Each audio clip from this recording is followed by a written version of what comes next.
Salut les sportifs, c'est Armano. Je suis très heureux de vous recevoir pour un nouvel épisode du podcast Devenir triathlète. Et aujourd'hui, on est en live, en vrai, en présentiel avec mon invité parce que oui, il est à Toulouse. Et d'ailleurs, on a failli faire l'interview en visio. Et puis, je me suis rendu compte comme un idiot qu'on était à 2 km l'un de l'autre. Donc voilà, l'occasion de se rencontrer en vrai. Pour vous, ça va vous faire un autre type d'épisode avec une petite ambiance dans le café du Muséum de Toulouse. Bref. Trêve de plaisanterie, je suis très heureux de tendre le micro à Arnaud Ségrétier. Salut Arnaud. Salut Armano, merci de me recevoir.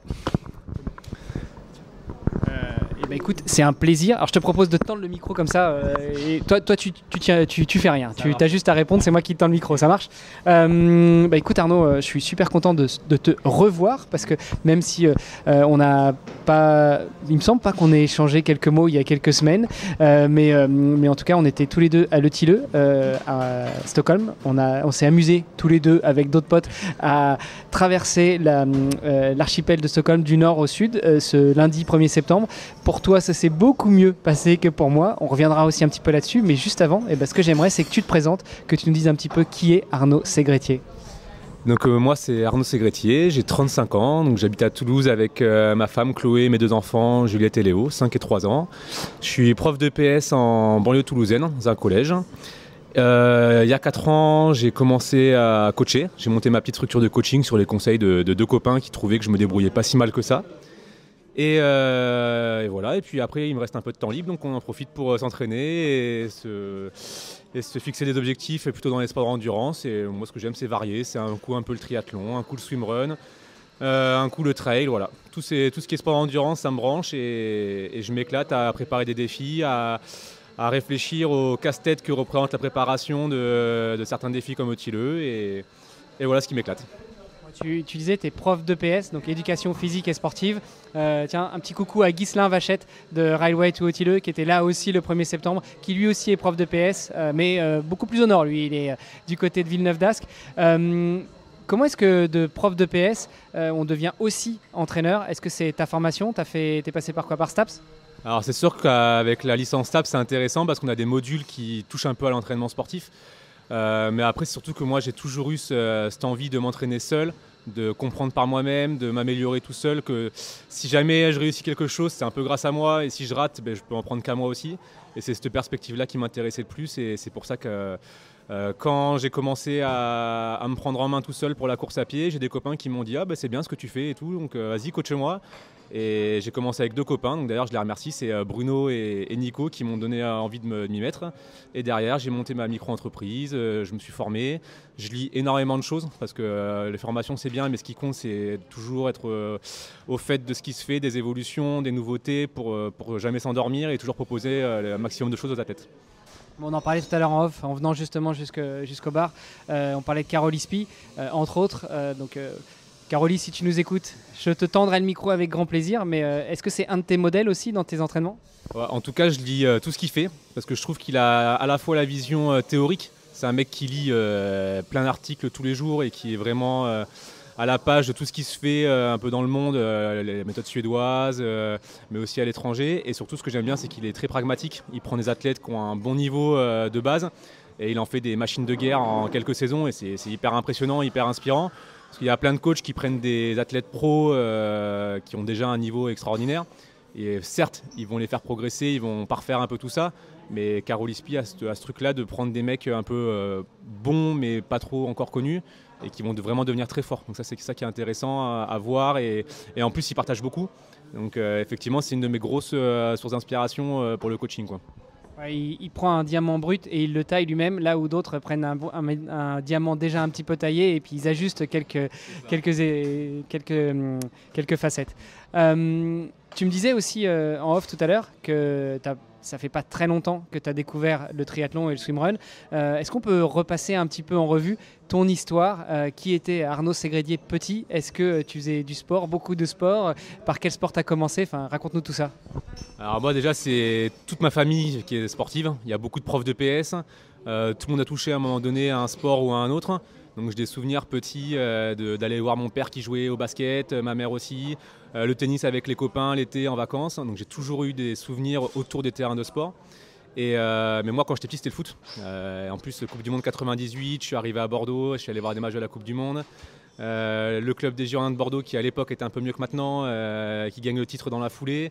Donc moi c'était vraiment le foot jusqu'à mes 14 ans à fond. Et après j'ai basculé dans l'arbitrage. Et là du coup j'ai découvert un peu la course à pied parce qu'avant au foot j'étais gardien. Ça m'arrangeait bien, j'étais un peu en surpoids donc j'étais très bien dans les buts, il fallait pas trop courir. Ouais, t'étais un peu en surpoids, alors ceux qui regardent la vidéo ils doivent se demander mais d'où le surpoids mais... Ouais, bah après du coup avec l'arbitrage je pouvais plus me cacher parce qu'il n'y a pas de remplaçant au foot donc, pour l'arbitre, donc du coup il a fallu se mettre à la course à pied.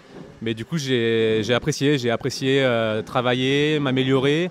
Et en fait, comme j'étais plutôt bon et que ça a progressé assez rapidement au niveau des échelons de l'arbitrage, ça m'a donné envie de m'entraîner encore plus et encore plus fort. Et quand je voyais les progrès, vu que je partais de zéro, et ben en fait, ça a été hyper grisant et c'est comme ça que j'ai découvert et que j'ai mis un pied dans la course à pied justement, quoi. C'est à partir de là aussi que tu as commencé à mettre un pied dans le coaching ou tu as commencé à te coacher tout seul avant de coacher les autres? Et ouais, en fait, pour la petite histoire, à 18 ans, je me suis fait virer de mon groupe d'entraînement. Parce que je posais trop de questions. En fait, j'étais en STAPS et du coup, ça m'intéressait de comprendre pourquoi je faisais tel ou tel exercice. Et mon coach, ça l'a un peu saoulé. Donc il m'a dit, bah, c'est bon, on vient plus, va faire tes entraînements avec tes copains, c'est bon quoi. Et c'est comme ça que j'ai commencé à me coacher tout seul. Donc je le remercie aujourd'hui parce qu'au final, c'est un peu ça qui m'a donné l'envie de me prendre en main, de m'intéresser à ce que je faisais, pourquoi je le faisais, comment progresser. J'ai des copains qui se sont joints à moi, on s'est fait un petit groupe d'entraînement. À un moment donné, on était 3-4 arbitres à s'entraîner entre nous. Et c'est comme ça que j'ai commencé le coaching quelque part, et avec des copains qui me faisaient entièrement confiance pour la prépa physique. Et c'est comme ça que j'ai mis les pieds dedans. Et voilà. Ouais, c'est vrai que le côté arbitre, quand on est juste spectateur occasionnel de foot, comme je peux l'être, on ne se rend pas bien compte de la condition physique qu'il faut avoir. Alors déjà, il y a les joueurs de foot qui, eux, courent d'un bout du terrain à l'autre, et encore, ça dépend leur position. Mais les arbitres, c'est tout le temps, vous suivez le ballon en fait. Donc partout où va le ballon, vous y allez. En tout cas, l'arbitre principal qui est au milieu du terrain. Oui, bah, un arbitre sur un match de foot en senior, c'est entre 10 et 12 bornes par match. Donc c'est quand même pas rien tous les week-ends. C'est beaucoup de sprint. Donc il faut être à la fois endurant, à la fois puissant, à la fois bon en sprint. Il y a plein de problématiques à gérer à l'entraînement. C'est ça aussi qui rend l'entraînement des arbitres hyper intéressant et qui m'a fait apprécier m'entraîner, plus que les matchs des fois. Et c'est pour ça qu'après, quand j'ai pris ma retraite, entre guillemets, que j'ai arrêté l'arbitrage, j'ai gardé ce goût de l'entraînement pour la course à pied parce que je trouve que c'est ça qui est hyper intéressant, quoi. Il y a plein de thématiques à gérer et même si aujourd'hui ça n'a rien à voir mes entraînements, c'est comme ça que j'ai mis les pieds dedans, quoi. Et les pieds dedans et un pied devant l'autre. Donc tu disais que tu étais déjà arbitre à 18 ans. Tu as switché quand en fait du poste de gardien à l'arbitrage? Et j'en profite pour faire un petit coucou à Nicolas Breton s'il nous écoute, que j'avais eu sur un autre podcast. Alors j'étais jusqu'à 14 ans, du coup je jouais. Et un jour on nous a fait arbitrer la catégorie en dessous sur un tournoi. Et là, révélation. C'est ça que je voulais faire, quoi. Alors je pense déjà avec le côté gardien de but, j'avais cet aspect vision du jeu. J'étais capitaine de mon équipe, donc j'avais gestion des partenaires. Et du coup, quand j'ai arbitré, pour moi, c'est naturel. Et de suite, j'ai accroché, j'ai fait la formation dans la foulée. J'ai intégré un sport-études arbitrage dans la foulée au lycée. C'était mon lycée de secteur, donc c'était parfait, c'était cadeau. Et du coup, j'ai gravi les échelons un à un. Et j'ai fait 10 ans d'arbitrage de 14 à 24 ans à passer les échelons en jeune dans un premier temps pour arriver jusqu'au niveau 19 ans nationaux, centre de formation. Et après, il y a eu la bascule en senior où là, c'était un petit peu plus compliqué parce qu'on était beaucoup d'arbitres et ça se joue sur pas grand-chose. Parce qu'à un moment donné, on est tous bons, mais il faut être vraiment très bon sur 1 ou 2 ou 3 matchs dans la saison. Et là, ça l'a un peu moins bien fait pour moi. Et puis à la fin, j'avais fait le tour, donc j'ai passé à autre chose, quoi. Ouais, parce que arbitre de foot, c'est comme joueur, il y a un marché et puis surtout, il faut être très bon pour pouvoir arbitrer au plus haut niveau. Donc quand on entend les supporters qui deviennent fous après un arbitre et qui sont même à la limite d'aller discuter avec l'arbitre, faut quand même savoir tout le travail qu'il y a derrière. Aujourd'hui, un arbitre de Ligue 1, c'est entraînement tous les jours, c'est des stages quasiment toutes les 3 semaines, ils vont à Clairefontaine faire des stages. Il y a 20 arbitres centraux de Ligue 1 sur 20 000 arbitres en France. Donc oui, effectivement, c'est comme les joueurs de foot, il faut être vraiment au-dessus du lot pour arriver à ce niveau-là. Bon, moi, à un moment donné, j'étais dans le bon wagon, ça l'a pas fait, mais en tout cas, j'ai goûté un petit peu au haut niveau en jeune, au très bon niveau en senior, et c'était une super expérience. Excellent, excellent. Et ça paye bien le poste d'arbitre de foot? Et quand tu montes en jeune, c'est pas mal parce que j'étais au lycée, après j'étais chez mes parents toute la période à la fac, et ça pouvait monter à 300 ou 400 euros par match. Donc quand on fait 3 ou 4 dans le mois, même s'il y a les frais d'hôtel, d'essence, ça fait beaucoup d'argent de poche. Et oui, franchement, la fac pour moi c'était cool, hein, les soirées étudiantes, j'avais ce qu'il fallait pour payer les verres aux copains le jeudi soir, quoi. Ah, ça c'est cool. On a rendu au foot ces lettres de noblesse que j'ai taclées, pour ainsi dire, depuis presque 5 ans sur le podcast. On peut passer maintenant au triathlon et à ton expérience. Donc du coup, tu commences à switcher vers la course à pied en venant de l'arbitrage. Qu'est-ce que tu fais en course à pied? Jusqu'où tu vas? Quelle est ton histoire avec la course à pied? Mais du coup, j'arrête l'arbitrage, toujours avec le même copain Nico, avec qui on a été dans tous les bons coups. On s'inscrit à un marathon de Bordeaux. Je me dis qu'avec l'entraînement d'arbitrage, ça va passer. Ça passe pas du tout parce qu'en fait, on fait que du fractionné à l'arbitrage. Là, il faut courir 4 heures, donc explosion, 4h30. Première expérience un peu difficile, mais j'ai quand même kiffé. Première fracture du mental? J'ai pas fracturé le mental, mais tout le reste, oui. J'ai dû faire 17 bornes en fractionné, 500 mètres de course pénible, 500 mètres de marche, quoi. Donc c'était assez épique, mais j'ai adoré. Et l'année d'après, du coup, j'avais arrêté l'arbitrage. Je me suis dit, bon, je vais me faire une vraie prépa marathon. Et là, je chope la grippe 2 jours avant, donc cadeau. Mais j'étais toujours aussi motivé pour courir, et c'est là-dedans que je me suis vraiment éclaté après l'arbitrage, même aller faire des footings 3 quarts d'heure, 1 heure pour le plaisir, c'était vraiment sympa. Et le vrai déclic des sports d'endurance, ça a été 1 an plus tard. J'ai été muté à Lacaune, qui est un petit village au fin fond du Tarn, dans les montagnes, et j'avais des gamins qui étaient en section sportive sport de pleine nature, donc trail, VTT. En gros, c'était surtout pour préparer des raids multisports. Et au début, je me suis dit, tranquille, des 4e en raid, ça va aller, quoi. Et en fait, deuxième claque, j'avais des machines de guerre. Je me suis dit, bon, là, ça va pas. Va falloir se mettre au trail, va falloir se mettre au VTT. Et du coup, j'ai dit aux gamins, laissez-moi jusqu'aux vacances de Toussaint pour m'entraîner, découvrir les parcours, arpenter les environs. Et après, je vous embarque et c'est parti, quoi. Et c'est comme ça que j'ai découvert une autre façon de s'entraîner, c'est-à-dire prendre ta paire de pompes de trail, prendre ton VTT, partir dans les chemins, ne pas regarder les allures, ne pas regarder la vitesse et juste t'éclater, quoi. Et ça, c'était le gros chamboulement dans ma vie de sportif, c'est que j'ai découvert cette nouvelle modalité de pratique, alors qu'avant j'étais très sport urbain, sport co, sport de raquette. Et là, déclic, le trail, génial, le VTT, génial. Il y avait une super piscine à Lacaune, donc en hiver, vu que la météo était un peu rude, j'allais souvent nager. Et puis là, tu as compris, natation l'hiver, VTT, trail, tu as les 3 sports du triathlon, et c'est comme ça que j'ai commencé à mettre vraiment un pied dedans, quoi. Alors ça, c'était à quel moment que tu commences à mettre le pied dans le triathlon? Alors le premier que j'ai fait, c'est des copains qui m'ont chauffé pour faire un triathlon en relais. Ils m'ont dit, ouais, toi tu sais nager, donc viens nager, et nous on fait vélo et course. Je suis ouais, les mecs, je vais pas monter à Bordeaux pour juste faire un 1005 dans l'eau, quoi. Donc je vais aussi faire le triathlon S du lendemain, comme ça je serais pas venu pour rien, quoi. Et là pareil, déclic, j'ai kiffé, quoi, parce que tu as 3 sports à gérer, et je trouvais ça passionnant de se dire, bon, en course à pied sur 5 bornes, je vaux tant. Mais en fait, quand tu as fait nat et vélo avant, c'est pas la même. Donc j'ai envie de m'entraîner pour que mon 5 bornes après le reste soit presque au niveau de mon vrai 5 bornes, quoi. Et là, je me suis dit, bon, écoute, pour l'instant, tu es à Lacaune, tu es dans les montagnes, fais ton VTT, fais ton trail, fais tes raids. Et je savais déjà que quand j'allais revenir à Toulouse pour rejoindre ma femme, j'allais vendre mon VTT, acheter un vélo de route et passer au tri. C'est ce qui s'est passé après 2019-2020. Je suis parti sur le tri. Et là, c'est depuis 5 ans, en gros, c'est ce qui m'anime le plus, quoi, dans mes activités. Bon, tu nous as pas dit sur le marathon en particulier, ton record personnel, juste pour parler un peu chiffres, même si je suis pas un adepte de courir toujours plus vite, mais plutôt courir toujours plus longtemps. Mais ouais, ton RP, c'est quoi? Alors là, je vais te le faire dans l'historique parce qu'il est assez marrant, l'historique. Donc marathon de Bordeaux 2014, explosion 4h30. Marathon de Bordeaux 2015, grippe 2 jours avant, abandon au 23, 24. J'étais près de chez moi, je fais allez, c'est bon, je me barre, quoi. J'ai pas fait de marathon jusqu'en 2024. Marathon de Montauban, donc c'était l'année dernière. Je chope le Covid 4 jours avant. Je suis en PLS, je fais une bonne prépa, mais j'arrive là-bas, je pouvais même pas m'alimenter au début de la course. Et puis en fait, c'est 2 boucles. Donc je suis passé devant le départ, j'ai fait ouais, c'est bon, je m'arrête, ça sert à rien.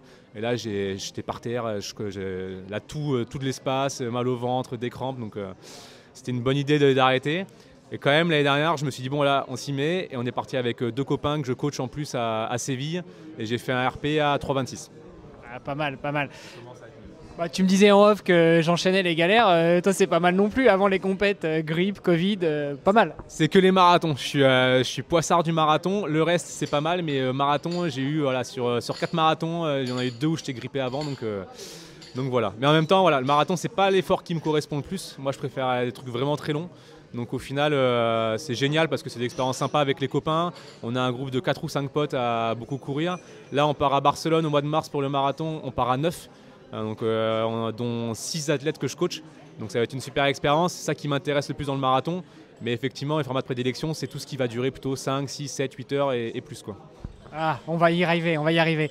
Triathlon 2019-2020, tu as commencé par un 1500 en relais, puis le S le lendemain à Bordeaux.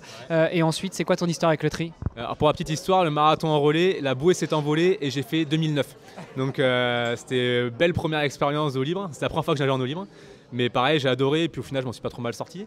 Et après, en 2019, j'ai fait 3 triathlons M. Je me suis dit qu'en 2020, j'allais passer sur le L, mais le Covid est passé par là. Et l'année d'après, c'est encore un concours de circonstances. Je suis blessé, j'ai un syndrome de l'essuie-glace. Je cours pas pendant 3 mois et je roule beaucoup. Et je me dis, en fait, en vélo, je suis pas si mauvais que ça. Et finalement, les 180 bornes, je me les sens. Et du coup, j'ai switché mon inscription. J'étais inscrit sur le Frenchman L. Et j'ai switché sur l'Ironman, sur le XXL, quoi. Et donc 2021, première triathlon XXL. Et ça s'est très bien passé, je me suis régalé, je me suis éclaté à m'entraîner et au jour de la course. Et c'est de là que c'est parti l'amour des longues distances et des formats un peu, pas extrêmes, mais en tout cas les formats très longs, quoi. Donc on le rappelle, pour ceux qui découvriraient le podcast, format Ironman, 3008 de natation, 180 de vélo, 42 de course à pied. Là pour le coup, sur le vélo, tu chopes pas la crève, t'es pas malade pour les marathons. Ça donne quoi les marathons sur distance Ironman? Du coup je fais 4 heures, donc je bats mon RP d'une demi-heure par rapport à Bordeaux 2014, donc dans les clous, pas mal, quoi, super. Comment tu organises cette première préparation pour ce premier XXL? Alors c'est là que je me suis dit, bon là, va falloir aller chercher un peu plus loin dans les connaissances pour t'entraîner correctement, parce que tu découvres quand même 2 disciplines sur les 3. Même en course à pied, au final, je ne m'entraînais pas correctement pour ces formats-là. Et du coup, j'ai commencé à lire beaucoup, à m'intéresser à tout ce qui se faisait sur l'entraînement en triathlon. C'est là que j'ai découvert un peu Carol Ispi et sa méthode. Et du coup, entraînement, c'est beaucoup de volume, quoi. En fait, j'ai quasiment pas fait de vitesse pendant 2 ans. Moi, je connaissais que les fractionnés en course à pied. Mais... Attends, tu peux le redire? Tu n'as quasiment pas fait de vitesse pendant 2 ans, c'est ça? Ouais, franchement, 2 ans, séance de VO2 max quasi inexistante. Et du volume, de la basse intensité. Alors c'est toujours pareil, dans la basse intensité, tu peux faire de l'allure récup, tu peux faire endurance fondamentale, tu peux te rapprocher un peu du premier seuil. Mais globalement, c'était 95% de mon entraînement, c'était ça. Et après, un peu de tempo et surtout beaucoup d'enchaînement. Pour moi, c'est la spécificité qui compte le plus dans ces sports-là. Et la spécificité du triathlon, c'est d'enchaîner vélo et course à pied. Donc quasiment une fois par semaine, c'était un enchaînement course à pied après le vélo. Et au final, ça a porté ses fruits parce que j'ai pas eu trop de coups de pompe sur la course à pied. Et voilà, et ça a marché. Et c'est dans la foulée, après l'Ironman, ma femme était enceinte du 2e. Je me suis dit, bon, on va calmer un petit peu, on va faire une année un peu plus tranquille. Et j'ai eu l'idée de coacher à ce moment-là. Et en même temps, je suis parti sur le swimrun parce que c'était plus simple, il n'y avait pas le vélo. Donc c'était là la grande autre bascule de ma petite carrière de triathlète, quoi.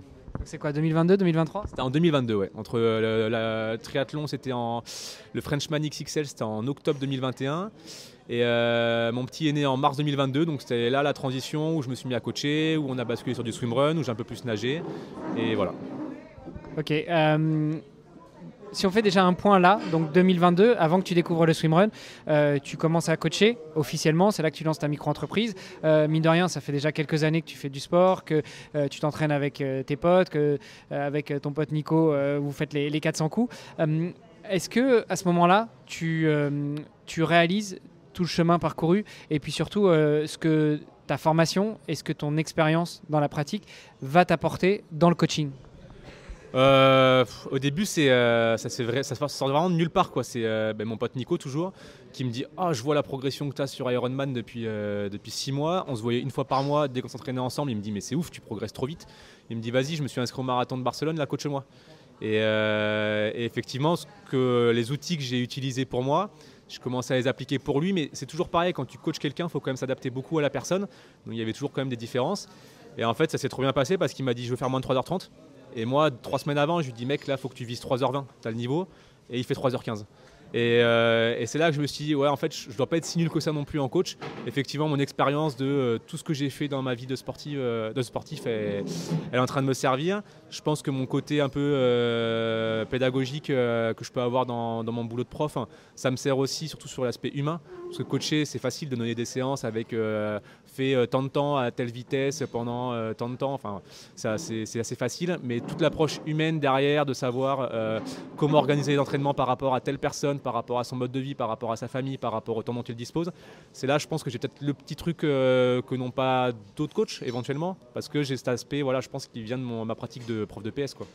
Et justement, sur tes coachés, sur les athlètes que tu encadres, il y a des coureurs, des nageurs, des triathlètes, des swimrunners, un petit peu de tout. Et puis, est-ce qu'ils sont ici ou tu coaches à distance? Alors, je coach que à distance. Et alors ça s'est fait que par du bouche à oreille. Parce que les réseaux, je suis nul. Et en plus, ça prend beaucoup de temps. Et c'est pas du temps forcément dont je dispose. Et comme je suis nul, ça donne encore moins envie de prendre du temps pour ça. Et donc, du coup, à la base, c'était beaucoup des potes. Et aujourd'hui, j'ai une quinzaine d'athlètes. Et j'ai du triathlon longue distance, du courte distance, du trail, de l'ultra trail et beaucoup de course à pied. Bon, pas encore de swimrun, c'est quoi ce bordel? Ah si, j'ai 2 swimrunners quand même, mais bon, c'est plus ceux qui font la transition entre la course à pied et le triathlon. Mais j'ai quand même 2 swimrunners qui commencent un petit peu à faire leur début dans la discipline. Bon, bah, écoute, c'est une très belle transition, hein. On arrive sur le swimrun justement. Donc 2022, tu commences à découvrir le swimrun. Tu restes sur le swimrun, tu continues à faire un peu de tri. Comment ça se passe? Alors le vélo, je le fais vraiment en mode plaisir. Parce que autant en natation et en course à pied, j'ai la fibre pour m'entraîner. J'aime bien tout ce qui est fractionné, etc. Autant en vélo, je l'ai moins. Moi, ce que j'aime, c'est rouler 3, 4, 5 heures, éventuellement accélérer parfois, ralentir parfois. Mais j'ai un peu moins ce truc-là en vélo. Alors que du coup, pour le swimrun, ça marche bien. Parce que je sais le fractionner en piscine, c'est pas un problème. En eau libre, c'est pas un problème. En swimrun, c'est pas un problème. Et du coup, je sais plus où tu m'avais posé quoi? Ouais, mais je t'écoute et je me perds aussi, mais ouais, comment tu découvres le swimrun et est-ce que tu continues à faire un petit peu de triathlon en parallèle? Le triathlon, non, je laisse un peu tomber. Je fais vraiment le vélo en mode plaisir et pour faire un peu de volume et laisser un peu les articulations tranquilles avec la course à pied. Et là, encore une fois, c'est un peu hasard. C'est que ma femme est aveyronnaise. Il y avait un swimrun à côté de chez elle l'été sur un week-end où on était là-bas. J'y vais. Et je m'éclate vraiment, c'est le swimrun du Levezou, vraiment super orga, hyper familial et un super parcours. Je m'éclate et comme je suis un peu aux avant-postes, c'est grisant pour une fois dans ma vie sur un sport endurance d'être plutôt devant. Parce qu'en triathlon, dans l'eau, je sors bien, mais je me fais défoncer en vélo et je vais rattraper un peu en course à pied, mais quand même sur le vélo, je me fais beaucoup passer. Et faut être fort mentalement pour accepter de se laisser doubler, pas être idiot et vouloir suivre les roues parce que c'est un coup à exploser derrière. Alors qu'en swimrun, j'aime bien ce jeu du chassé-croisé avec des mecs qui vont être meilleurs que toi dans l'eau, donc tu vas les suivre. Puis tu vas être meilleur qu'en course à pied, ça va se rattraper, ça va faire comme ça, chassé-croisé pendant toute la course. Enfin, pour certains, hein, parce que je te rappelle que pour Fergus et moi, on n'a pas croisé Wormond. Hein. Non, mais vous avez doublé du monde à la fin, donc ça marche aussi, tu vois. Mais c'est ce truc-là en swimrun, le côté varié, le pouvoir faire du plat, du dénivelé. Pareil, c'est un peu un casse-tête, quoi. Il y a plein d'aspects à gérer en fonction de la course que tu prépares. Et ce petit jeu du chat à la souris avec les autres swimrunners, c'est ça qui m'a fait le plus kiffer, quoi. Peu importe que tu sois au final premier, milieu, dernier, tu vas toujours avoir des gens avec qui tu vas peut-être un peu te chercher. Et c'est hyper bon pour la dynamique de course et c'est hyper grisant. Ouais, et puis c'est vrai que tu n'as pas ce côté aussi très réglementé comme en triathlon. Tu prends pas la roue, en tout cas sur du long, drafting interdit, dépassement ceci, machin. En course à pied, normalement, les hommes et les femmes ne draftent pas entre eux. Voilà. Là, en swimrun, c'est open, quoi. C'est vraiment en mode très nature et très ouvert à tout. Même en termes d'équipement, on peut faire du swimrun avec tout ce qu'on veut et tout ce qu'on veut pas aussi. C'est vrai, il y a ce truc-là de l'équipement. Moi, je trouve ça génial aussi, le côté rechercher la bonne formule pour toi avec un équipement qui va t'aller à toi. Et puis la diversité des courses, quoi. Moi j'ai fait des trucs, toutes les courses que j'ai faites, elles sont incroyables au niveau des paysages, des décors, des orgas. Je me suis vraiment régalé. C'est un autre esprit que le triathlon aussi, ça se regarde un peu moins. On va pas se mentir, en triathlon, dans le parc à vélo, c'est quand même un peu spécial, hein. Les mecs qui regardent ton vélo, et puis ça se jauge. Alors que le swimrun, il y a vraiment un esprit plus proche du trail, très nature peinture, et ça aussi c'est plaisant, quoi. Ouais, je trouve que ça évolue un peu. L'esprit du swimrun actuellement, c'est un peu ce que j'ai connu il y a 30 ans dans le triathlon. Oui, parce que les petits jeunes, je vous remercie de bien vouloir vous taire. J'ai commencé le triathlon en 96, donc au siècle dernier. C'est vrai que c'était très ouvert, très familial. On se regardait pas trop dans le parc à vélo, etc. Cette année, première ETILE pour moi. Pendant le briefing, tu te rends compte qu'ils veulent commencer à ouvrir l'élite. Ils invitent les meilleurs team, en tout cas les outsiders sur le podium à venir chercher leur dossard. Donc on commence à rajouter quand même un peu ce côté très performance et très on se regarde, même si c'est quand même super bon enfant. Enfin, je veux dire, on n'a pas beaucoup parlé avec beaucoup de Français, Fergus et moi, parce qu'on était un petit peu dans notre bulle et puis on découvrait et on essayait de kiffer sans trop se disperser. Mais ça n'empêche qu'on échange avec les stars des stars, quoi. Et le premier étant Mathieu Poulain, champion du monde sortant, qui n'a pas pu remettre son titre en jeu cette année parce qu'il est blessé. Mais des gens comme Mathieu, avec le cœur sur la main et puis d'une accessibilité, tu trouves plus en triathlon, quoi. C'est sûr qu'en triathlon c'est un peu plus compliqué. Bon après j'ai pas non plus une expérience de dingue en triathlon pour vraiment pouvoir jauger de ça. Mais c'est vrai qu'en swimrun il y a quand même un côté assez familial. Ça reste une niche, hein. Aujourd'hui le swimrun il n'y a pas énormément de pratiquants dans le monde. Sinon je ne serais pas au championnat du monde, j'en suis bien conscient. Hawaï, le niveau je pourrais jamais y aller, je le sais. Mais peut-être à 60 ans dans cette catégorie d'âge. Mais le swimrun, ce côté niche est très familial et plaisant. Après indéniablement il y a forcément du développement, des gens qui vont chercher un peu plus la perf. Mais au final même le vainqueur, bon, bah, il gagne son remboursement de l'inscription et l'inscription pour l'année d'après. Donc bon, c'est pas ça qui va le faire vivre. Et je pense que ça va quand même rester comme ça, même si je pense que le développement est à son début. Mais en même temps, les autres pays d'Europe ne suivent pas le mouvement. Donc bon, je pense pas que ça devienne au point du triathlon et au point du trail aussi qui se développe de plus en plus, quoi. C'est clair. Et ouais, c'est vrai qu'on a la chance parce qu'en France, déjà, la Fédération française de triathlon est la seule fédération nationale à être délégataire de ce sport pour l'instant. Et c'est peut-être aussi la raison de l'essor du swimrun en France. Et on l'a vu cette année, hein, la délégation française était la plus représentée au championnat du monde que sont le TILE. Revenons un petit peu à toi et à ta pratique du swimrun. Comment tu découvres le swimrun? Enfin, je veux dire, quelle course tu fais? Quelle est la première? Quelles sont les premières? Et comment germe en toi l'idée de, bah, tiens, et si on allait à ETILE? Alors, le classique, c'est comme presque tout le monde, c'est l'intérieur sport de 2015 sur Canal+. Mais à l'époque, j'étais encore arbitre, je faisais pas du tout de triathlon, donc pour moi, c'était un truc incroyable. Mais bon, c'est resté là, quoi. Et quand j'ai découvert le triathlon, je sais pas pourquoi, l'année d'après, c'était en 2018, il y avait un petit swimrun organisé à côté de chez moi, donc j'y suis allé, c'était ma première expérience. Pareil, j'ai adoré, mais bon, c'est resté encore dans un coin, et je me suis dit, bon, on verra plus tard. Et du coup, en 2022, il y a eu cette course, et c'était cool. Et je me suis dit, bah tiens, on va en faire une deuxième. Donc je suis allé à Cadaqués et en plus c'était parfait parce qu'on a fait un petit week-end avec ma femme où j'ai fait ma course samedi matin. On a pu profiter derrière, donc c'était cool. Et puis derrière, je sais pas pourquoi, je suis revenu sur Ironman. Je suis allé sur l'Alsman à Annecy. Donc année triathlon à fond. Et c'est après l'Alsman, donc c'était en 2023. J'avais un bon niveau, j'ai bien récupéré et je me suis dit, tiens, bah, si on allait faire une étape de Coupe du Monde à Cannes, Otilo World Series à Cannes. Et là, j'ai pris une claque parce que la course, elle est incroyable. Je pense que c'est une des plus belles courses au monde, Cannes. Tu as l'impression de faire le tour du monde en 5 heures, quoi, où tu passes dans la jungle, sur la croisette, sur les îles. Et là, c'est là que j'ai eu le déclic de me dire, quand même, le swimrun, c'est vraiment stylé. Mais bon, l'année d'après, je suis passé sur autre chose. J'ai enchaîné sur la Saint-Élion. J'ai enchaîné donc sur le marathon de Montauban, même si j'ai abandonné. Oui, j'ai bâché au bout de 21 km, quoi. Et après, c'est un gros concours de circonstances en 2024. Je devais faire la descente de la Charente à la nage, le flot des Gabariers, donc 33 km. Donc j'ai beaucoup nagé. 2 jours avant, annulation. La rivière était en crue. Donc là, pour le coup, je suis poissard, mais c'est pas de ma faute, c'était pas le Covid. Et du coup, on avait tout organisé. Ma femme partait avec des copines, les enfants étaient chez mes parents. Donc je me suis dit, bon, bah quand même, je vais pas rester tout seul à Toulouse à rien faire, quoi. Et je me suis inscrit au dernier moment au swimrun de Valras, qui est organisé par Nicolas Ramirez, qui est un des pionniers du swimrun en France, quoi. Super orga, super course, je m'éclate, je fais un super temps, je fais une super course. Le lendemain, je suis allé m'inscrire à Nayou sur le swimrun du triathlon du Lauragais. Attends, tout ça, tu les fais en solo pour l'instant, ces swimruns-là? Là, je suis que en solo parce que j'avais personne avec qui j'avais un niveau assez proche pour le faire. Parce qu'il y a quand même cette donnée-là, quoi. Faut pas, même s'il y a des différences de niveau forcément dans un binôme, il faut quand même avoir un niveau assez proche, il faut avoir le temps de s'entraîner ensemble. Enfin, il y a tout cet aspect-là que je ne pouvais pas mettre en place. Donc du coup, c'était que des swimruns solo. Et puis ça s'est très bien passé. Donc 2 swimruns en 2 jours, je kiffe. Et puis au dernier moment, je m'inscris au Levezou que j'avais déjà fait et je m'éclate. Et après, je me suis inscrit à Cannes parce que j'avais adoré la course, que c'était pratique, j'avais des copains là-bas, donc je pouvais dormir chez eux, c'était parfait. Je refais la course et là, je fais une 10e place en solo. Et 2 jours après, je reçois un mail d'Autileux. Vous avez marqué tant de points pour le ranking. Et là, je me rends compte qu'en fait, ils avaient ouvert pour la première année les points au solo. Mais ça, je ne savais pas avant de faire la course. Et je me dis, putain, quand même, c'est con, j'ai des points pour Autileux. Bon, qu'est-ce qu'on fait? Attends, je fais juste une petite parenthèse. Donc, si vous n'êtes pas swimrunner et si vous n'êtes pas au fait de comment ça marche, déjà, le swimrun, c'est une discipline qui, en théorie, se pratique en binôme, mais de plus en plus, ça s'ouvre au solo, raison pour laquelle toi, pendant 3 ans, tu as fait du solo.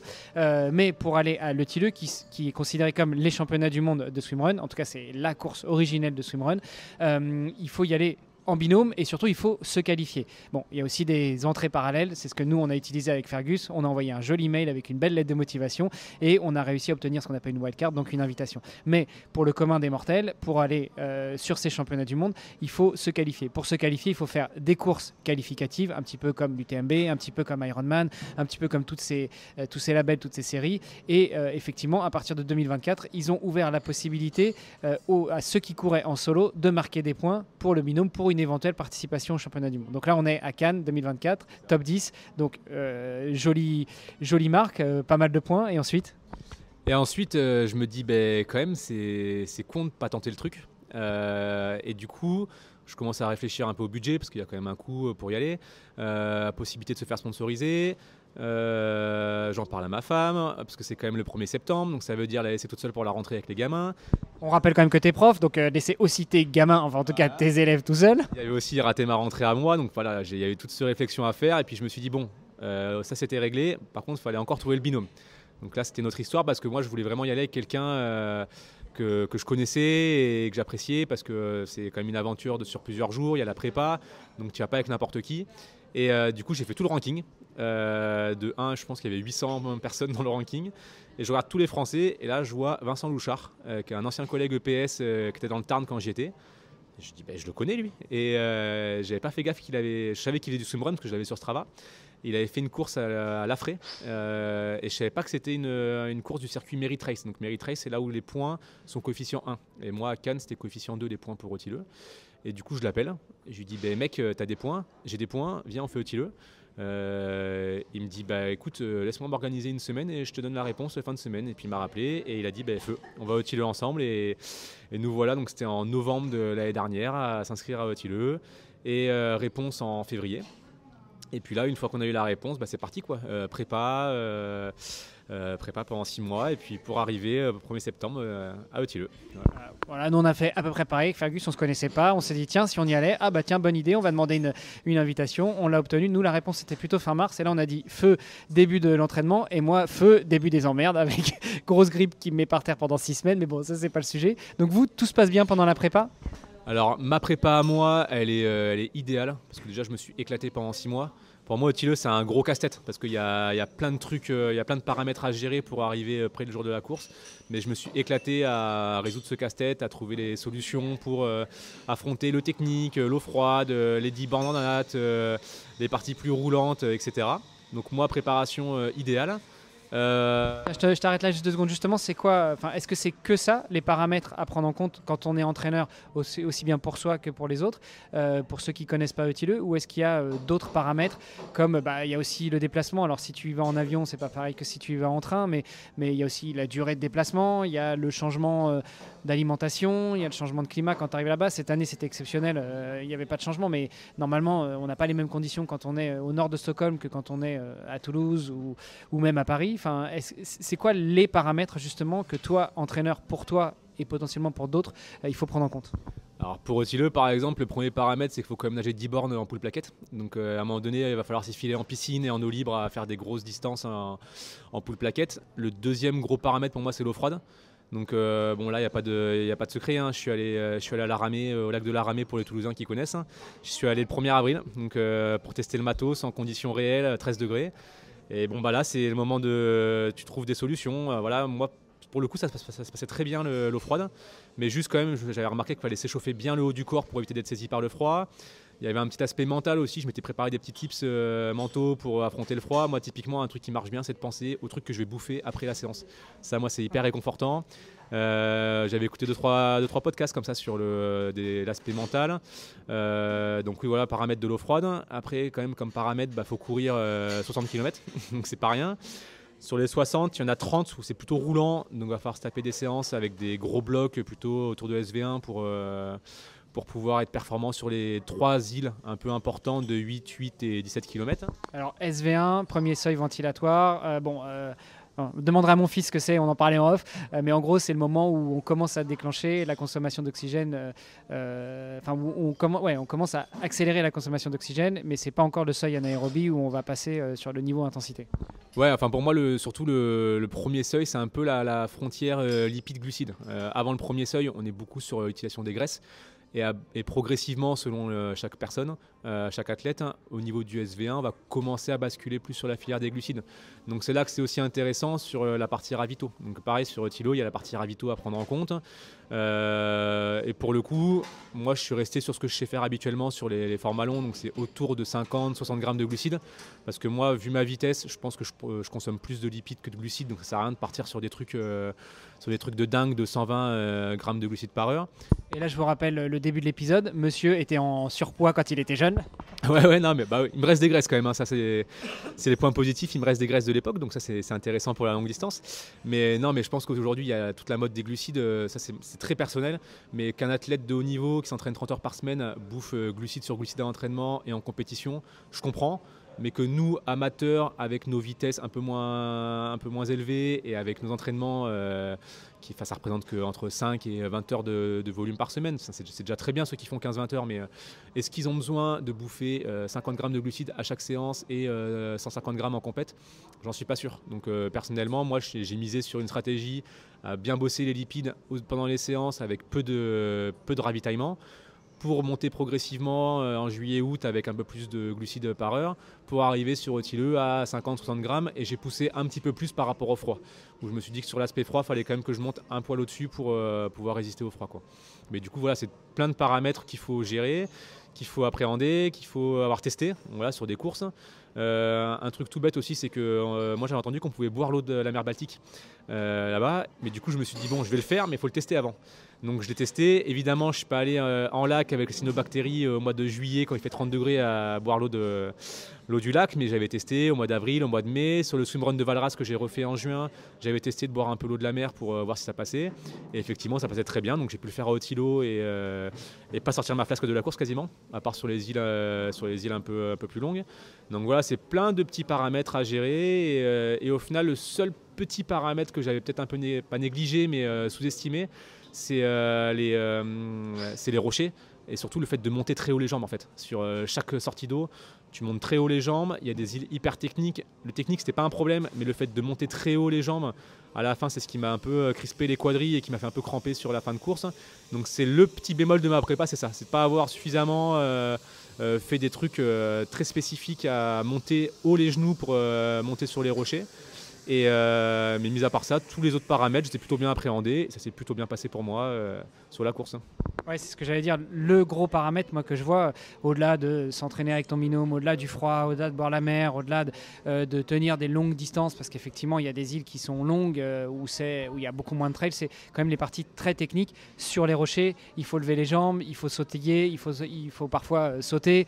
Et puis, pour des gens comme moi qui ont des petits problèmes de vue, ça crame aussi mentalement parce que tu sais pas où poser le pied.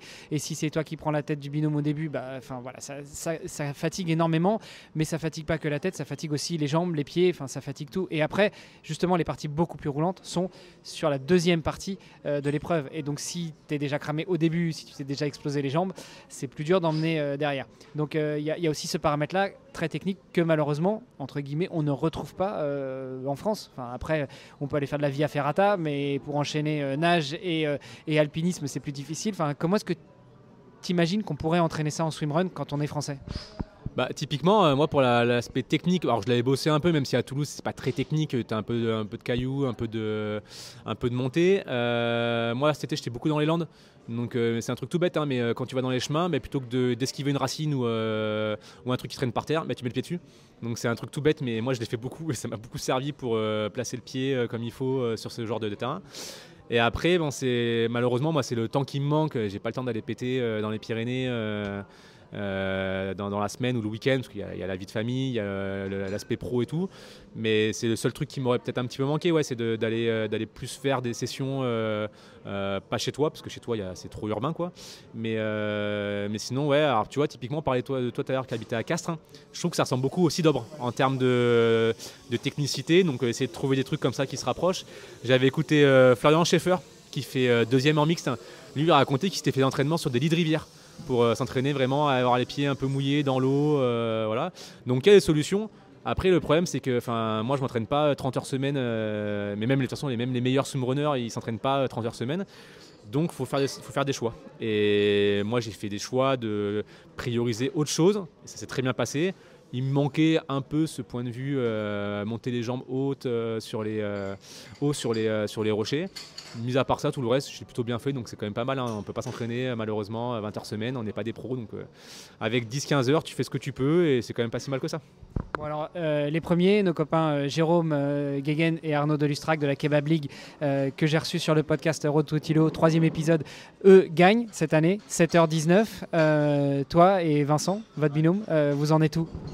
Eh bien nous, on fait 9h22, donc on s'était dit entre 9 et 10 pour une première participation. Comme la météo était bonne, on espérait plutôt plus près des 9h, donc objectif atteint. Après, on n'a pas vécu la même course parce que Vincent c'est un ancien triathlète de D1, donc même si pendant 20 ans il a eu au niveau sportif c'était plus décousu avec le taf, la famille, etc. Ça faisait quand même 3 ans qu'il s'entraînait très bien. Et il y avait une petite inconnue sur la longue distance parce qu'il n'avait jamais fait plus de 6-7 heures d'effort. Mais au final, il a été au top. Il a été au top niveau pendant 9h22. Moi, le premier tiers, j'étais au top. J'ai suivi la cadence sans broncher, j'étais bien. Deuxième tiers de course, entre 3 et 6 heures, je lui dis bon là mec quand même, on va repartir sur une allure un peu plus mesurée, sinon je vais exploser. Donc il s'est mis un tout petit peu en sous-régime et il a compensé en nageant vraiment très très bien sur la peak swim qui est en plein milieu, là, le fameux 1500 en plein milieu, il a très très bien nagé. Il y a toute une partie entre 4 et 6 heures où il y a plus de nattes que de course à pied. Il a extrêmement bien nagé pour compenser le fait que moi j'allais un peu moins vite en course à pied. Quand je dis un peu moins vite, bon les allures c'est pas dégueu, hein, mais bon quand même on avait un peu réduit la marche par rapport au début de course. Bon par contre après il y a cette fameuse île d'Orneux, 17 bornes à claquer après 6 heures de course pour nous. Et là il m'a dit bon écoute mec, on garde la longe. Donc il m'avait préparé déjà 2 heures avant, il me disait de toute façon on gardera la longe sur Orneux, je te tire et je t'emmène au bout à l'arrivée. Et là c'est là où le binôme c'est une expérience de dingue parce que je pense que je suis tout seul.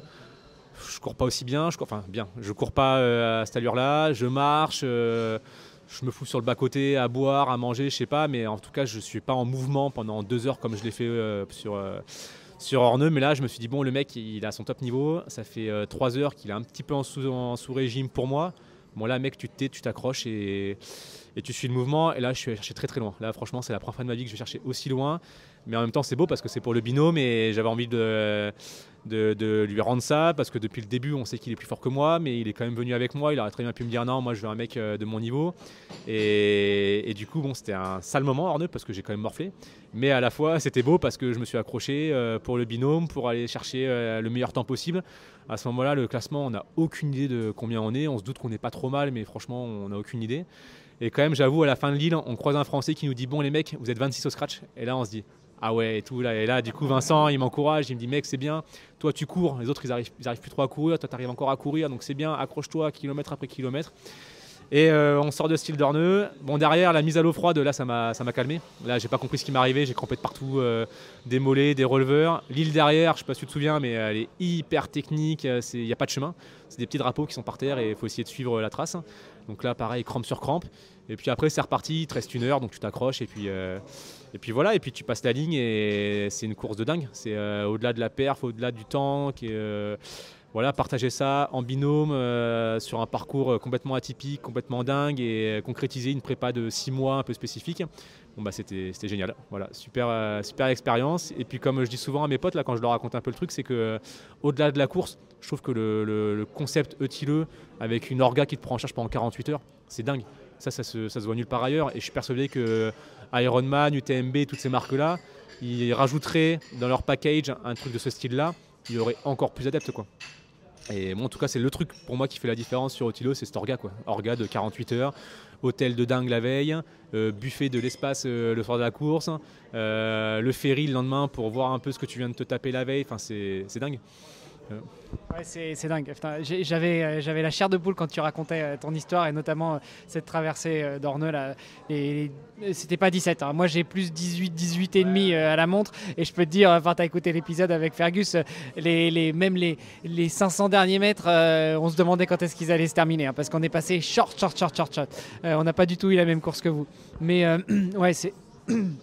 Course de dingue, expérience de dingue, cette année météo de dingue, plein de copines dans l'eau, hein, parce que c'était blindé de méduses. Effectivement, on peut boire l'eau de la mer Baltique, mais de temps en temps, il faut quand même faire gaffe à ne pas avaler les méduses avec. Mais ouais, une course exceptionnelle. Comme tu l'as dit, l'orga qui fait vraiment bien le taf, parce qu'on est pris en charge à partir du dimanche à 14h30. La course a lieu le lundi et il nous redépose à Stockholm le mardi à midi. Et donc là, pendant 48 heures, c'est non-stop, all inclusive, on fait tout ce qu'on veut. Moi, j'ai juste un petit regret, c'est comme sur les courses Ironman, je me suis dit j'achète pas de goodies avant le départ parce que c'est une espèce de petite superstition, je l'achèterai une fois que j'aurai fini la course. Et quand tu finis la course, il n'y a plus le petit shop avec tous les goodies. Ou alors c'est parce qu'on est arrivé trop tard. Mais... non, course de dingue. Et puis la question d'après pour toi, c'est qu'est-ce qui se passe l'année prochaine? Est-ce que vous repartez à la chasse au point et puis vous repartez sur le Tilleux pour voir peut-être d'autres conditions climatiques ou en tout cas pour aller prendre une revanche? Ou est-ce que tu tournes cette page-là et tu te consacres à autre chose? Non, j'ai pas fait de course qui marque des points cette année, donc l'an prochain il n'y aura pas de Tilleux, c'est sûr. En plus, d'un point de vue purement pratique, même si ma femme a très très bien géré la rentrée avec les 2 petits, je vais pas lui faire ça tous les ans. Et même moi, j'ai pas envie de rater toutes les rentrées des enfants. Et ma rentrée à moi, bon, j'ai ma principale qui a été super sympa, qui m'a laissé partir, mais bon, si je fais ça tous les ans, peut-être qu'elle dira non à un moment donné. Et puis oui, envie de faire autre chose. Alors par rapport à Vincent aussi, bon, c'était extraordinaire de partager ça avec lui parce qu'on était alignés avant, pendant, après toute la prépa. On a fait un stage de 3 jours ensemble, enfin, c'était incroyable. Mais maintenant, moi Vincent, ce que je lui souhaite, c'est de trouver quelqu'un avec un niveau un peu plus proche du sien pour vraiment qu'il exploite à fond son potentiel, parce que pour moi il a un niveau franchement top 10 ou pas loin. Et j'espère qu'il va trouver quelqu'un pour aller chercher un truc de top 10 parce que bon, on va dire que moi si je suis tout seul, peut-être que j'ai un niveau top 30, top 35 sur Eutileux. Lui il a un niveau top 10, on fait à peu près top 20 en mec, donc tu vois c'est cohérent. Donc lui j'espère qu'il va trouver quelqu'un pour s'éclater sur Eutileux ou une course du même style. Et moi là je suis pour l'instant à court terme, vu que je récupère très bien, après avoir parlé avec toi de Toulouse que tu vas faire avec ton fils, là, le 10 bornes, je me suis inscrit au semi parce que je me suis dit que c'était pratique à la maison, sympa. Après, bon, j'ai le marathon de Barcelone en mars. Et après, le gros truc de l'an prochain, j'ai une hésitation entre deux. Ça va être... Il y a Côte-Vermeil quand même qui me fait très envie. Donc, le swimrun Côte-Vermeil, c'est l'équivalent de Tilleux, mais version canicule et des plus. Donc, Bon, alors, petit souci technique. Je m'amuserai à faire ça au montage. Mais ça, cette partie-là, tu vois, c'est juste ce petit insert là, je le mettrai à la fin en bonus pour montrer à quel point j'ai été bon ou mauvais sur ce coup-là. Donc, petit problème de batterie sur le micro, mais là, c'est réglé. On est branché. Donc je te repose la question, quelle est la suite pour toi? Est-ce que vous repartez avec Vincent en quête de 2 points et un nouvel Eutileux l'année prochaine pour braver de nouveaux éléments, de nouvelles conditions climatiques, pour essayer de faire un meilleur temps, d'aller chercher un RP? Ou est-ce que au contraire c'est chacun sa route? Ou est-ce que tu as envie de retourner sur d'autres disciplines?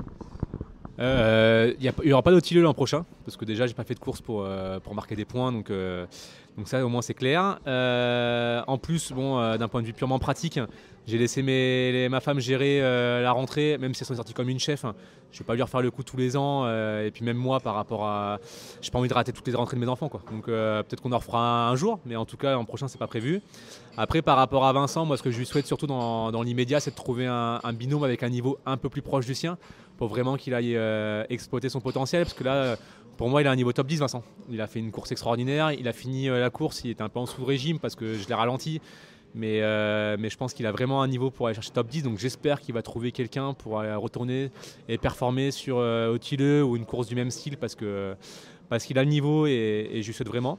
J'ai bien aimé ce que tu m'as dit tout à l'heure. Alors du coup c'est en off parce qu'il avait des problèmes d'enregistrement. Mais donc toi tu t'estimes être un top 30 tout seul. Vincent, tu penses qu'il est top 10 et là bizarrement vous avez fait un top 20. Donc voilà, vous êtes dans votre niveau moyen tous les deux, quoi. Ouais, c'est ça, au niveau mathématique, je pense que c'est ça. Moi, je pense que si je suis tout seul, je fais à peu près le temps des 30e. Vincent, s'il est tout seul, il doit pouvoir faire le temps des 10e. Donc ouais, top 20 en mec, c'est assez cohérent, je trouve. Et du coup, j'espère qu'il va trouver quelqu'un pour aller chercher top 10 parce qu'il en a largement les capacités. Et du coup, moi, alors swimrun quand même, je kiffe bien, donc j'aimerais bien en refaire un. Et typiquement, Côte Vermeille, c'est un petit i, quoi. Côte Vermeille, donc départ la côte à la frontière espagnole, tu remontes tout, la Madeloc, Collioure, Argelès-sur-Mer. Le parcours est dingue. Il y a beaucoup de gens qui te disent que c'est presque plus dur qu'Hautilleux parce que c'est la même chose, version canicule et des plus. Donc encore un beau casse-tête à résoudre et ça peut me brancher si je trouve quelqu'un avec qui partager ça. Pas forcément du même niveau, mais quand même un niveau pas trop éloigné, mais surtout avec quelqu'un avec qui je m'entends bien, quoi. Parce que, Bon, je me propose pas par rapport au niveau éloigné. Ouais, mais c'est vrai que partager ça avec un pote ou quelqu'un de très proche, c'est génial, mais c'est vrai que s'il y a une trop grosse différence de niveau, moi typiquement ce qu'a fait Vincent, il est resté hyper calme, il m'a encouragé tout le long. Moi si je suis dans la position inverse, je suis pas sûr de pouvoir gérer aussi bien. Et pareil, si quelqu'un est dans ma position à moi, est-ce qu'il est capable de se dépasser autant que ce que j'ai fait sur Orneux pour le suivre? Je sais pas aussi, quoi. Donc ça, il y a ce paramètre-là à gérer. Mais effectivement, l'aventure à deux, quand même, c'est ce qui me motive le plus. Et c'est pour ça aussi que j'ai repéré un truc depuis 2-3 semaines là, qui me titille un peu, c'est l'Ascend Extreme Triathlon.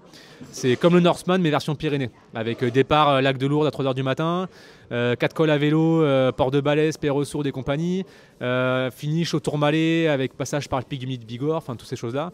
Donc du coup, ça peut me brancher parce qu'il y a l'aspect assistance avec quelqu'un qui te suit en voiture. Donc j'ai déjà un pote qui m'a dit oui si jamais je le fais. Donc voilà, c'est un peu en méditation et on verra ça. On va voir. Bon, donc 2026 va être une année, si ce n'est charnière, en tout cas où tu vas pas mal réfléchir sur le prochain objectif, mais il y aura quelque chose de super sexy. Ouais, il y aura un gros truc. Après, moi maintenant, ça fait 5 ans que je m'entraîne avec un bon volume chaque semaine, toute l'année. En fait, je coupe jamais et je change d'objectif. Je passe du marathon au trail, du trail au swimrun, du swimrun au triathlon. Et en fait, ça me permet de toujours être dans une progression sans forcément faire des volumes de dingue. Et du coup, même si j'ai un gros projet cet été, je ne suis pas sûr d'avoir besoin de m'entraîner tant que ça en fait, par rapport à ce que je fais déjà actuellement, quoi. Donc aujourd'hui, j'ai ma routine. Je m'entraîne entre 8 et 12 heures par semaine toute l'année. Je fais quelques pics par-ci par-là avec des week-end shocks quand je prépare des gros trucs. Mais en vrai, je pense pas que j'ai besoin de basculer sur du 15-20 heures par semaine pour faire les trucs que j'ai envie de faire, quoi. Parce que je serai pas champion du monde de swimrun, j'irai pas à Hawaï sur Ironman. J'en suis bien conscient. Et du coup, à partir de là, je reste sur une pratique où je m'éclate, quoi. Où vraiment, pour moi, la prépa est presque aussi belle que l'épreuve en elle-même. Il me faut quand même un objectif parce que juste courir, nager, rouler sans objectif, c'est un peu compliqué à la longue. Mais en vrai, moi, ce qui m'éclate le plus, voilà, c'est de prendre mon vélo, de me barrer pendant 3 heures, de rentrer, partir courir, peu importe le temps, courir 1 heure, 2 heures, et voilà, c'est ça qui m'éclate le plus, quoi. Ouais, tu m'étonnes. C'est vrai que tu disais que tu switches d'un objectif à un autre. On n'en a pas parlé tout à l'heure quand on parlait de l'entraînement, mais il y a aussi ce côté croisé qu'on a quand on s'entraîne en triathlon, parce que nager et courir, c'est deux choses complètement différentes. Au milieu, il y a le vélo, et puis quand on pratique, en fait, pratiquer du vélo et de la course à pied, ça permet de croiser dans les deux sports. Est-ce que c'est quelque chose que tu essayes de faire de ton côté aussi, volontairement, et est-ce que c'est quelque chose que tu fais faire à tes athlètes ? Ça dépend les profils. Après, moi, ce que je trouve bien dans l'entraînement croisé, c'est qu'au final, on est sur des sports d'endurance. Donc les filières sont globalement les mêmes. Les process d'entraînement sont assez similaires, hein. L'entraînement polarisé, pyramidal. Tous ces trucs-là, ça marche aussi bien en natation qu'en vélo, qu'en course à pied, que quand tu croises 2 ou 3 sports en swimrun ou en triathlon. Donc oui, je pense qu'en fait, le fait de croiser, c'est hyper intéressant pour développer toutes ces filières de façon différente. Et après, surtout, je trouve que l'intérêt, c'est de pouvoir reposer un peu les articulations, parce que quand tu fais que courir, c'est un peu compliqué. Je pense que c'est bien d'avoir un peu de vélo, un peu de course à pied pour varier. Et il y a aussi l'aspect mental. Voilà, moi, si je devais faire du triathlon toute l'année, rester sur ces objectifs-là tout le temps, je pense qu'à la longue, c'est plus l'usure mentale qui serait un peu compliquée. Alors que là, le fait de varier, bon, peut-être que je ne progresse pas autant que si je faisais que du marathon, ou que du semi, ou que du trail, etc. Mais au moins, d'un point de vue mental, je suis frais. Là, après au Tilleux, dès 3 jours après, je partais faire du vélo, j'étais trop content. Une semaine après, j'ai recouru, j'avais des super jambes. Je repars sur un nouvel objectif de semi, puis de marathon en mars. Au final, mentalement, pour moi, c'est le plus important, quoi. C'est de trouver cet équilibre-là, avec tout le reste, hein, avec la vie de famille, le boulot, le perso. Et quand tu arrives à trouver cet équilibre-là, après, tu peux faire tout ce que tu veux, quoi. Et peu importe les perfs, les courses, voilà. Ce qui compte, c'est d'avoir cet équilibre-là et tu peux tout faire. Aujourd'hui, tu t'entraînes tout seul. Tu te fais toi-même tes propres plans d'entraînement, donc tu es ton propre coach. Est-ce que tu as réfléchi à l'éventualité, la possibilité, le besoin de faire appel à un confrère ? Je le ferai pas parce que je serais trop chiant. Je poserais trop de questions. Et non, mais en fait, moi j'aime bien ce truc-là de me dire voilà, je réussis un objectif, c'est grâce à moi. Et si je rate, c'est à cause de moi, mais c'est pas grave parce qu'on trouvera des solutions pour faire mieux la prochaine fois. C'est ça 9h22, c'est grâce et à cause de toi. Tu aurais peut-être pu faire mieux, mais tu as déjà donné ton maximum. Alors pour le coup, c'est un peu grâce à Vincent quand même qui m'a bien tiré sur une grosse partie de la course. Mais oui, le fait d'avoir fait quand même une belle course, d'être allé chercher très très loin et d'avoir su quand même courir même à la fin quand c'était dur, mais clairement c'est mes entraînements qui ont payé, quoi. Donc et du coup il y a cette petite fierté de me dire tu as bien cerné le problème motileux, les problématiques, les paramètres et tu as trouvé des bonnes solutions pour faire une belle course où tu t'es dépassé, tu t'es éclaté et ouais, ça pour moi c'est le plus important et c'est pour ça que je me ferai pas coacher et voilà. Écoute, je te remercie pour cette franchise aussi. Tu le sais, hein, la signature du podcast qui s'appelle Devenir triathlète, c'est que je demande à mon invité comment devenir triathlète. Toi qui es entre guillemets un néo-triathlète, un néo-swimrunner, un néo plein de choses, peut-être un néo-extrême triathlète aussi.